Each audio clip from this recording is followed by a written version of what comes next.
Le choc, je ne l'ai même pas ressenti dans mon corps. J'ai pas senti que le volant me rentrait dedans. Le choc est d'une telle violence, c'est vrai qu'on n'a aucun souvenir. C'est rien du tout. C'était fini. Et puis il me dit, nom de Dieu, il y a un putain d'accident sur la 532, le mec qui était dedans, je sais pas comment il va s'en sortir. C'est vraiment comme si j'avais été morte pendant 4 jours et que je ressuscitais encore. Si j'avais le choix, est-ce que j'aurais bien voulu que tous les 4 restent en vie, mais moi mourir? Vous avez une tête qui a déjà mal, puisque la paupière arrachée, plus de dents et tout. Et sous la tête, vous avez un sac de douleur. Vous savez plus quelle est la forme de votre corps. Je leur en voulais de m'avoir sauvée. Oui. Je ne me souviens pas du moment du choc, pour la bonne raison que le coma a effacé les 10 dernières minutes de ce que j'appelle ma première vie.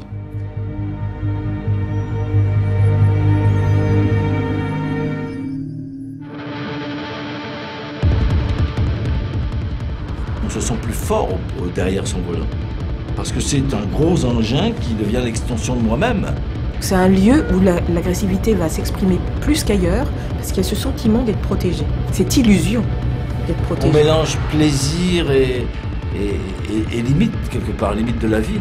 Je suis quelqu'un qui aime être sur cette limite-là. Cette espèce d'association entre jouissance et crash de l'accident, bruit, ferraille, mort. La violence sur les routes, elle est présente par le besoin d'exister, le besoin d'être aimé. Donc quand j'ai eu l'accident, le manque de Nicolas était tel que je me suis dit mais c'est pas possible, il faut que j'ai une trace de lui, il faut... Et je me suis dit je vais changer de nom. Ma vie a évolué et la vie que j'ai maintenant me plaît bien. Elle me plaît plus que celle que j'avais avant.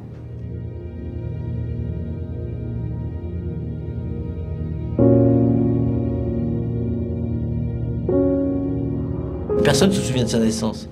Eh bien moi, je me souviens d'un moment de ma naissance. Parce que pour moi, ça, ce moment où il y a eu ce choc-là, c'est un autre moment de ma naissance.